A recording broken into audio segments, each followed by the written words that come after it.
Hello, everybody. Welcome to Miss Valley Entertainment News. My name is Dred. You're going to have to bear with me. I have got a migraine to end all migraines that just came on.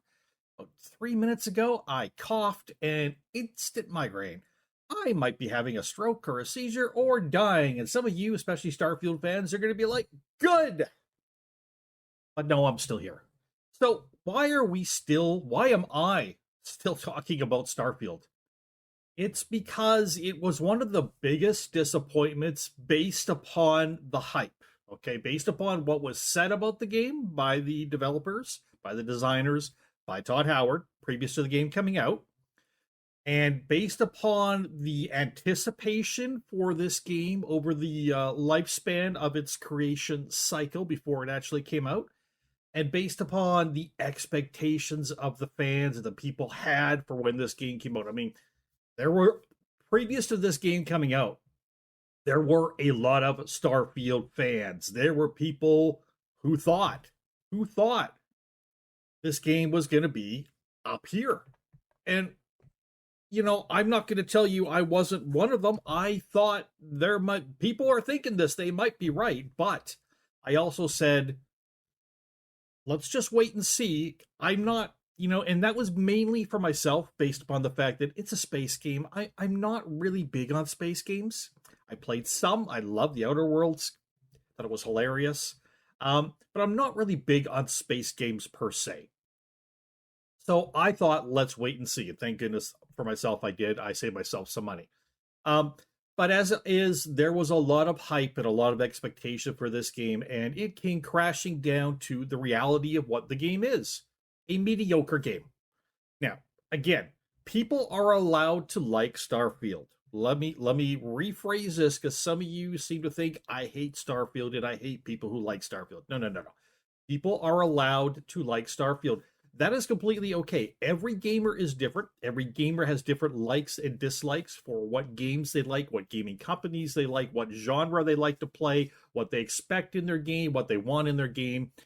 Everybody is different, okay?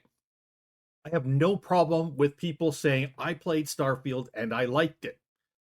No problem with that.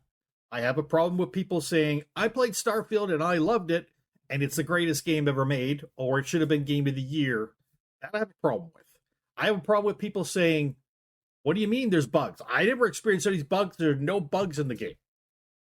Because if you're listening to what anybody else is saying, you're realizing you may not have experienced bugs in the game. Maybe your definition of bugs is different than some. You may not have experienced bugs in your game, but plenty of people did. Okay? Including many game breaking bugs that are still there. I also have a problem with people who will not let anyone say anything negative about their game because they live in a fantasy world where they don't want to hear that, and so they will attack others for saying anything negative about their game. The other issue I have with Starfield is I think Bethesda is way too big for their britches, to use an old-timey saying. I think they're a company who's got a big swollen head, and they think they're the shits, and I don't think they now realize they're not the leader in anything anymore. Bethesda has come down, not only has they come down to the pack, come down to the means, I think they're below most of the pack right now. So this is why I'm still covering Starfield, because it is a fascinating story of what happens to a previously well thought of gaming company who makes some very critical errors and repeats a lot of critical errors. Okay? So this should be a slice of life that we should look back on in 10, 20 years to be able to say, remember back when this happened with Bethesda and Starfield and they absolutely cut the legs off from underneath their own company? And that's this moment. This is why we're still covering this. Also, because other people are covering it, and I love doing reactions to this stuff. I love talking to you guys about it, sharing this with you, getting your opinions on it, hearing from you. This is awesome. I love it. So we're going to take a look at a video by TenWise, and this will be linked down below. So if you want to watch the original video after you watch this or whatever, go ahead. And maybe give TenWise a subscribe or follow or, a like or whatever you want. Stop in and tell him Dread said hi. So this video by TenWise is called Why Starfield is a Continual Failure. Interesting. And he's got failure capitalized. I wonder if that's on purpose. Why Starfield doesn't continue failure? Maybe he's going to yell it. I don't know. Let's watch and find out. Sorry if I start on you people. Some of you I know. Some of you might be just having your coffee and waking up when you're watching this. I'm sorry for yelling. Hurts my head too. Let's go. Starfield is in dire straits at this very moment. I like dire straits. One of the biggest and only AAA exclusives to come out this year for Xbox had a great release, and now it's all over. The sobering reality is that players don't see Starfield in the same way they did Skyrim, but why? And does this point to bigger problems at Bethesda as a whole? I think so. Yeah, so we're going to get into all that today. Very well, Let's get started. Very well, Mike. I gotta tear my headphones down. It's loud. Trent, that's loud. Starfield is losing players at an alarming rate. In the second month of the game being out, it has seen a 66.5% drop in players having the player base. But compared to other games in the genre, this isn't uncommon, right? Fallout. Wait, was that a statement? People are gonna be like, "Look, he says it's not uncommon," but then he's like, "Right." That is a very nice way of framing this whole thing. Make a statement that someone's going to be like, and then follow up with a, ooh, let's question that. I like it. Mr. TenWise, I feel like maybe you've gone to like journalism school at some point or something, taken a public speaking course where you've learned some of these things, because that's a very, very nicely done. I do mean that. That is a great segue into whatever you're going to say. Fallout 4 saw a player drop of 58%, and Skyrim itself saw a 30% drop in concurrent players. So Fallout 4 and Skyrim both saw a drop like a month or two after launching. Almost every game will see a drop after launch, actually. Come on, think about it. People are going to go through the game and they're either going to be like, yeah, it's not for me, and leave it, or they're going to go through and finish it and move on to something else, because people gobble up content and look for the next content. That's what they do. Obviously, this is something to be expected. Single-player games aren't unlimited sources of content. Yeah. Eventually, you hit the end. So it makes sense for these games to not always be able to keep players engaged forever, right? Well, actually, Starfield is very different in this case. He did it again. He said a statement and then he's like, right? I'm sorry, that's I want to steal that. That's brilliant. I love it. I love it. Firstly, Todd Howard said of Starfield that, quote, it's intentionally made to be played for a long time. So that's an interesting statement. It's intentionally it's intentionally made to be played for a long time. So the intent when they made Starfield was to make a game players would get involved in and want to continue to play. So that means replayability. That means adding things in.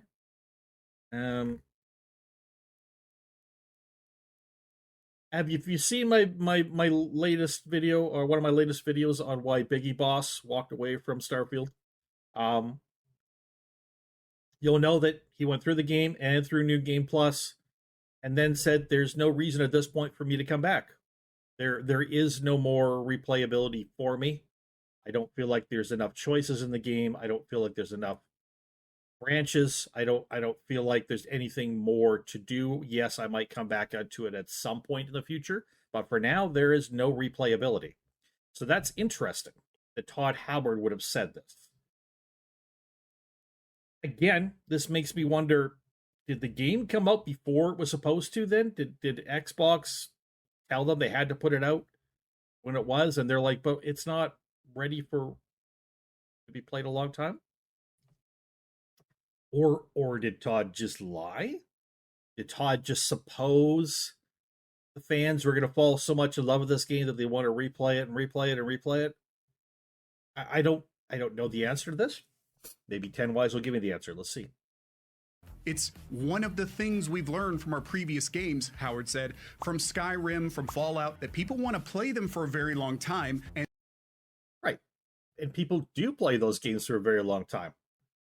Oh, so he expects, because we're putting it out, we're a single-player RPG from Bethesda is Starfield, and because our other single-player RPGs from our company get played for a long time, surely this one will too. So he's supposing this is the pattern, this is what's going to happen. And Starfield is failing to do that. Why is that? Well, to help answer that question, we need to understand the issues the game is having connecting with its target audience, which for a Bethesda game shouldn't be this hard to find. Right. I mean, your target audience should basically be Bethesda fans. Why would it? If you're having to draw your fans from outside of Bethesda to your game, I mean, that would be nice if you were drawing fans from within and without, obviously. But, there's something. Okay, I want to hear what he's got to say. This is interesting. As another unique factor against Starfield's case that everything's fine, nothing to be worried about, this is totally normal, as their house is just burning down around them. Nah. Great meme. This is fine. Is that the reception of games like Skyrim and Fallout 4, their user scores are either mostly or overwhelmingly positive on Steam right now. Okay. These are the user scores now, though, I will say. Are you telling me what the user scores for them were when they came out? That's interesting. I don't think he is. I don't think he's going to give that. I don't know if we have those numbers.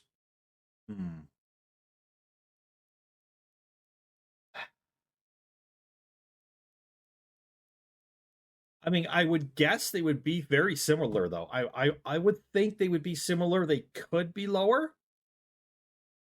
Because the game comes out and there's obviously it's Bethesda. There's lots of bugs. It's Bethesda. But I'm guessing they were probably fairly similar. They probably weren't a lot lower than this. Maybe from mostly positive to very positive, from very positive to positive, and then it comes up over time. Maybe. Right now. Whereas Starfield's user scores are now mixed. And we aren't just talking about PlayStation fanboys review bombing the game. We are talking about real players who are simply disappointed with a game that promised so much. And that's one of the problems with Starfield, isn't it? If they hadn't made a lot of promises that they failed to keep when the game came out, people's expectations wouldn't have been as high. That's high. I mean, they still would have thought Bethesda single-player RPG, space fantasy, cool, it's going to be great. Maybe the reviews then aren't quite as bad as they are, right? So the expectations are not just on the fans, because the expectations were pumped up by people like Todd Howard saying things about the game before it came out, which didn't end up being true.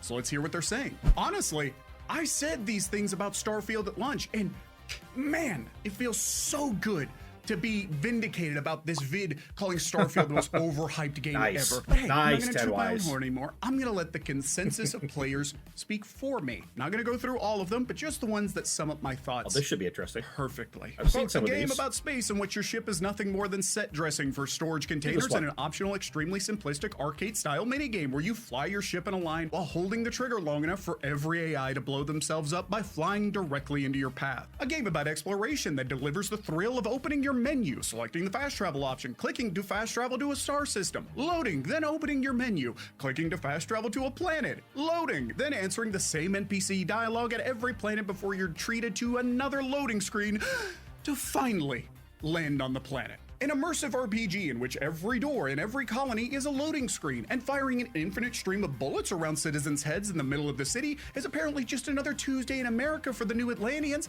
as they are completely unbothered by the frag grenades going off all around them and continue to partake in every colonist's favorite activity: walking aimlessly into walls. I never in my life thought that I would write a negative review for a BGS game.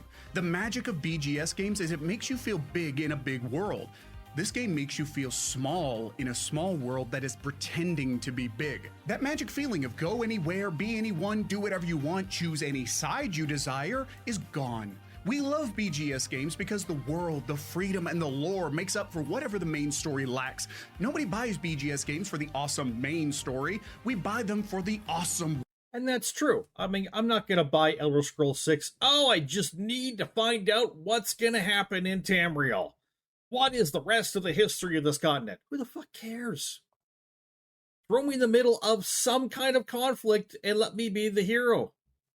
That's all we really care about. And then as I get to play more and mods come in and whatever, let me now be the villain as well. Let me be a hunter with no stake in the game at all. Let me be a farmer. Let me be an assassin. Let me be this. Let me be that. Let me play as whatever I want in the world you create. Yeah, there's a story out there. There's an overarching story. There's an overarching lore. It's important to have it in the background. It's not important to me to play the game. I just want the world. Open up the world and let me into it. That's how I feel about Skyrim. That's how I'll feel about Elder Scrolls 6 when it comes out, although God knows if it's going to be any good. You know what I mean? Like, this is how people, I think, probably feel about Fallout. Well, with different factions of things thrown in there rather than, Dark Brotherhood this and Assassins that and, Thieves Guild this and that. Like, I mean, they got different factions, different things you could do, different stories you could tell. Yes, you could just play the game through and play the main quest. Absolutely. But you start modding it and you can do whatever you want. And that's when the games really open up. But they have to have an interesting world space to do this in. And one of the main problems with Starfield right off the bat is there's too many worlds. And there's too small of a footprint on each of them. That is something that people at Bethesda should have been like, well, I have an issue with what we're about to do. Like, hello? All their other games did this, and were really successful, and we're doing this. It's like the opposite of what was successful. Did nobody stand up and say that to Todd? Nobody? Is that not an issue? That nobody foresaw that?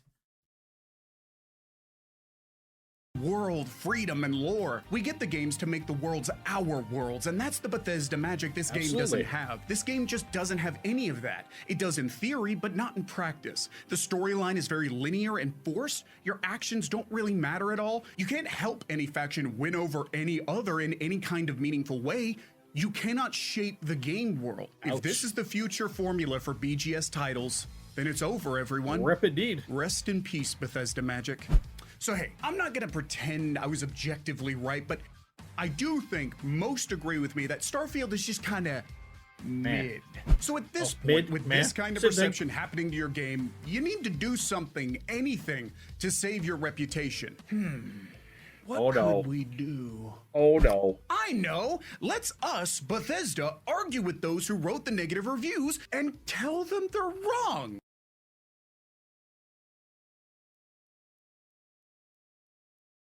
That right there has got, this is gonna, I'm sorry, I'm just gonna like set that for my thumbnail because that's the smug look of what I imagine goes around the offices of Bethesda as they pat themselves on the back and sip champagne. Tell themselves how great they are and how just it's too bad the consumer's just wrong. Here we go. Here we go, mistake number 2, or mistake number 200 in Starfield. Here we go. Just for context, all the stuff I just read to you previously, these are the Bethesda responses to those complaints. This is just one that kind of sums them all up. So strap in, motherfuckers. Hi there. Thank you for taking the time to provide your review, and we're sorry to hear that you were disappointed with encountering many loading screens while playing. While there may be loading screens in between fast traveling, just consider the amount of data for the expansive gameplay that is procedurally generated to load flawlessly in under 3 seconds. We believe that shortcomings will not hinder our players from getting lost in the world we created. They continue. Ow. Starfield is an RPG with hundreds of hours of quests to complete and characters to meet. Most quests will also vary on your character's skills and decisions, massively changing the outcome of your playthrough. Try creating different characters with backgrounds and characteristics that clash, or are a positive of your previous character. You'll feel like you're playing a totally different game. Put points and different skills from a character you previously created, and you're now faced with completely different decisions to make and difficulties to encounter. Yeah, not really. There are so many layers to Starfield that you will find things you never even knew were possible, even after playing hundreds of hours. Please play even hundreds of after hours. completing the main story, your adventure doesn't end. You can continue on a New Game Plus to keep exploring Starfield and all that's out there. I do love when you give substantive feedback to someone and they just respond, nuh-uh. And don't worry, I did look it up. A positive is a word, but it's used incorrectly in their own response.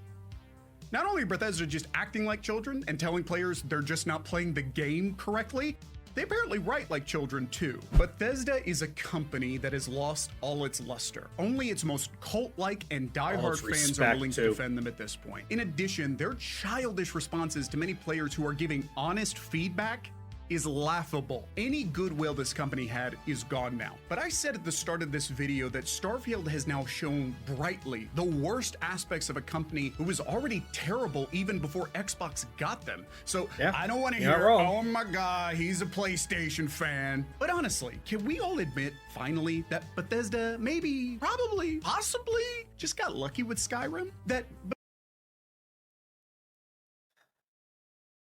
Okay, so obviously some people will say, well, no, because, you know, Skyrim is not even the pinnacle of the of Bethesda. It's Morrowind, it's Oblivion, it's Daggerfall, it's, you know, like, you know, there's people out there who think that's fine. I think sales-wise, as far as a game that reached the greatest amount of people and pulled people in with a positive experience, people would understand that was Skyrim, okay?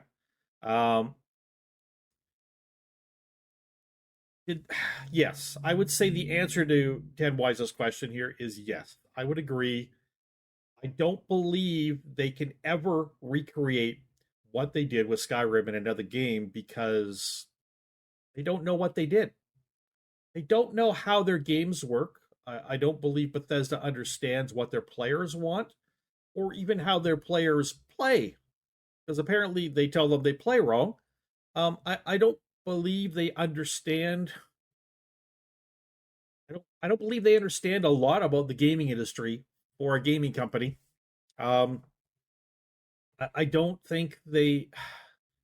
They don't understand their own game designs. They use a very, very simple coding and stuff that is ridiculously simple, yet they can't figure out how to fix a bug.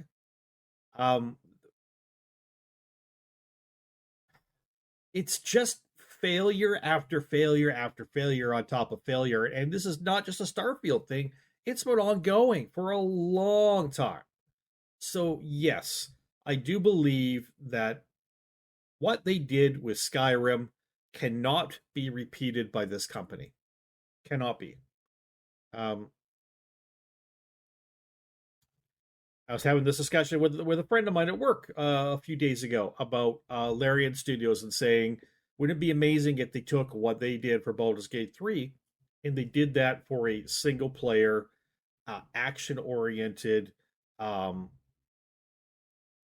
RPG in the Star Wars genre. So make a Star Wars game where you can create a character, and yes, you can follow the storyline, but you could also branch out and do all kinds of things, get all different factions. What if instead of, having to pick between a Jedi or a Sith, you could be someone who is a mechanic. You could be someone who's a smuggler. You could be someone who's a soldier, someone who's a moisture farmer, like someone who works on droids. What if you could be a droid? What if you could be an alien? What if you could be a ship unloader? I mean, what if you could work in the Kessel spice mines? Like, what if you could do that and then become a part of the adventure and merge and mesh it and meld it your own way?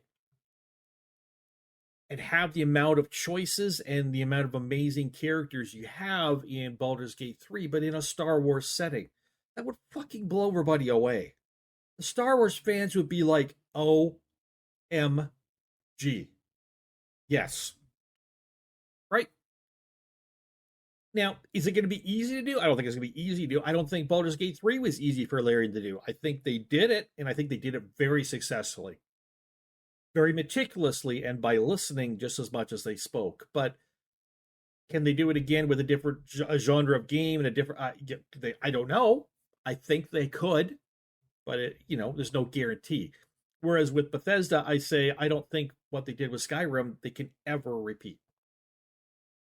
I don't think what they did with Fallout 3 and 4 they could ever repeat either, because obviously they can't. They've shown that they can't. They lost something along the way that I'm not sure if they ever even knew they had until it was gone. So it's an interesting discussion.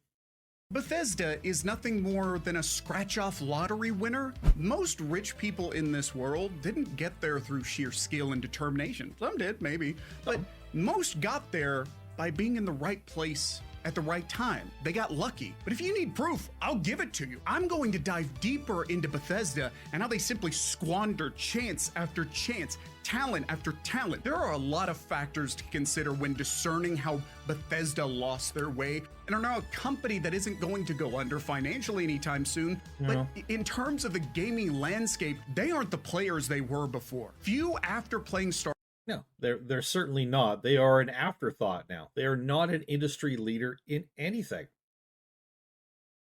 Maybe marketing. That's about it. Starfield are going to sit here with a straight face and try to tell me that Bethesda is still the groundbreaking, innovative company that made Skyrim. Bethesda has always made excuses for their buggy and shoddy work. They always relied on modders to actually fill their games with substance. And honestly, in my opinion, Bethesda was never really that good to begin with.